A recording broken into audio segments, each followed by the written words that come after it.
Friends, மிளகு ரசம் பற்றி சொல்ல போகிறேன்.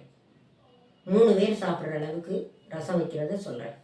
3 பேருக்கு 400 தண்ணி எடுத்துக்கோங்க. அதில் இவ்வளவு புளி போடுங்க.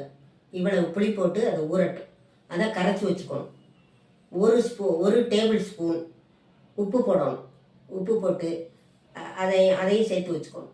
அதில் ஒரு சின்ன தக்காளி பழம் கழுவிட்டு அவிய வச்சு பிசைஞ்சு வச்சு அதையும் அந்த புளிக்கரைச்சலோடு சேர்த்துக்கணும்.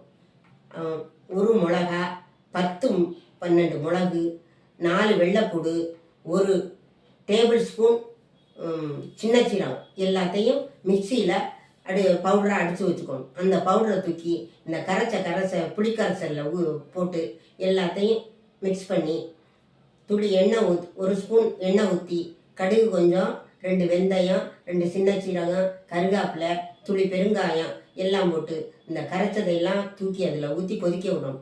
ரசம் கொதிக்கையிலே இறக்கிடணும். ரொம்ப நேரம் கொதிச்சா கடுத்து போயிடும். இறக்கி வச்சு 1/4 டீஸ்பூன் சீனி போட்டால் போதும்.